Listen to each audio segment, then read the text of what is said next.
ఆది శంకరాచార్యుడు అద్వైతం వెలుగునిచ్చిన మహాజ్ఞాని. ఒక చిన్న బాలుడు 8 ఏళ్ల వయసులోనే సన్యాసం తీసుకున్నాడు. 32 ఏళ్లకే ప్రపంచానికి జ్ఞానదీపం వెలిగించి వెళ్ళిపోయాడు. ఆయన ఎవరు? ఆయనే ఆది శంకరాచార్యుడు. బ్రహ్మం ఒక్కటే, మిగతా అన్ని మాయ అనే ఆలోచనతో భారతదేశ ఆధ్యాత్మికతను మార్చిన మహాగురువు. జననం కేరళలోని కరడి గ్రామంలో. శివగురు మరియు ఆర్యాంబ దంపతులకు చిన్నప్పటి నుంచే అసాధారణ ప్రతిభ కలిగిన శంకరాచార్యులు జన్మించారు. చిన్న వయసులోనే వేదాలు నేర్చుకున్నారు. శ్లోకాలు సులభంగా రాసేవారు. సన్యాసం కోసం తల్లి అనుమతిని అడిగాడు. తల్లి ఒప్పుకుంది. అతను సన్యాసం స్వీకరించాడు.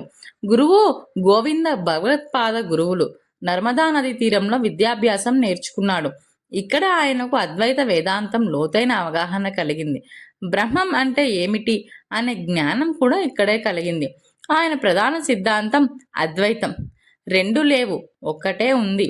సులభంగా అర్థం చేసుకుంటే నువ్వు నేనే, జీవాత్మ పరమాత్మ. ప్రపంచం ఎందుకు వేరుగా కనిపిస్తుంది? అది మాయ వల్ల. ఉదాహరణ, రాత్రిలో తాడును పాము అని భావించటం. అది నిజం కాదు, కానీ కనిపిస్తుంది. అలాగే ప్రపంచం కూడా ఒక మాయ. ఆయన ఎన్నో గ్రంథాలు రచించారు. భజగోవిందం, సౌందర్యలహరి, వివేక చూడామణి, ఉపనిషత్తుల భాష్యాలు. ఆయన రచనలు ఇంకా ఈ రోజు కూడా మార్గదర్శకాలు. ఆ కాలంలో బౌద్ధం, జైన ప్రభావం ఎక్కువగా ఉండేది. శంకరాచార్యుడు దేశమంతా తిరిగి వివిధ పండితులతో వాదాలు చేశాడు. అందులో ప్రసిద్ధ వాదం మందన మిశ్రతో జరిగింది. తీర్పు ఏమని వచ్చింది? ఆయన భార్య ఉభయ భారతి తీర్పు ఇచ్చింది. చివరికి మిశ్ర శిష్యుడయ్యాడు. జ్ఞానం ద్వారా గెలిచాడు. ఆయన స్థాపించిన మఠాలు శృంగేరి, ద్వారక, పూరి, బద్రీనాథ్. ఈ 4 పీఠాలు ఇంకా కొనసాగుతున్నాయి.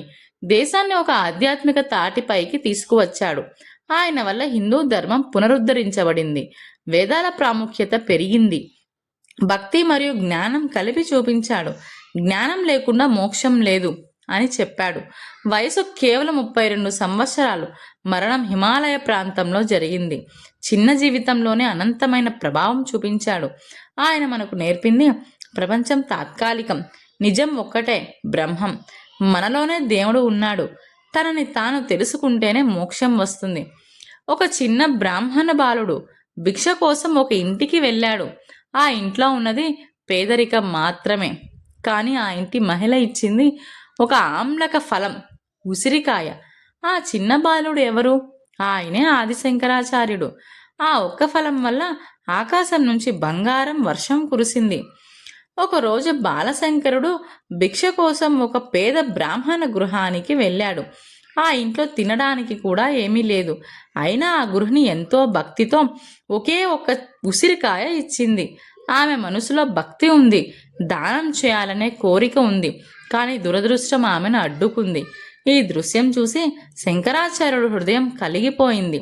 ఆమె పేదరికం చూసి కన్నీళ్లు పెట్టుకున్నాడు. ఆమెకు సహాయం చేయాలని నిర్ణయించాడు. వెంటనే లక్ష్మీదేవిని ప్రార్థించాడు. అప్పుడు ఆయన రచించినది కనకధార స్తోత్రం. ఈ స్తోత్రం మహాలక్ష్మీదేవిని ప్రసన్నం చేయడానికి, కరుణను కలిగించడానికి వాడతారు. ప్రతి శ్లోకం భక్తి, కవిత్వం, తత్వంతో నిండిపోయి ఉంటుంది. మొదట్లో లక్ష్మీదేవి అనుకుంది, ఆ మహిళ గత జన్మలో పుణ్యం లేదు, ఎలా సంపద ఇవ్వగలను?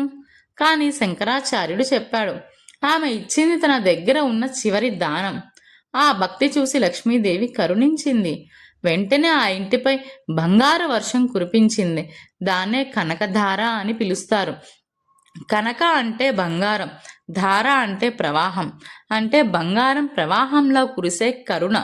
ఈ స్తోత్రంలో 21 శ్లోకాలు ఉన్నాయి. లక్ష్మీదేవి కరుణను వర్ణిస్తుంది. దీన్ని పఠిస్తే ఆర్థిక కష్టాలు తగ్గుతాయని నమ్మకం. శుభం, ఐశ్వర్యం వస్తాయి. మనసుకు శాంతి లభిస్తుంది. ఈ కథ మనకు చెప్పేది దానం విలువ పరిమాణంలో కాదు, మనసులో ఉంటుంది. నిజమైన భక్తి దేవుడిని కదిలిస్తుంది. కరుణ దేవత్వానికి దారి. శంకరాచార్యుడు చూపించినది భక్తి మరియు కరుణ. అదే దివ్య ఫలితం. ఈరోజు కూడా చాలామంది కనకధారా స్తోత్రం చదువుతారు. శుక్రవారం లక్ష్మీ పూజలో ప్రత్యేకంగా పఠిస్తారు.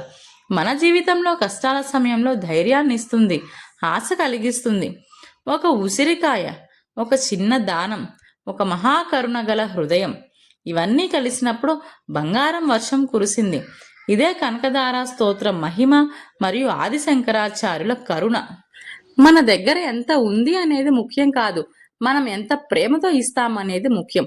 ఈ రోజు నుంచి ఒక చిన్న మంచి పని చేయండి, ఒకరికి సహాయం చేయండి, భక్తితో జీవించండి.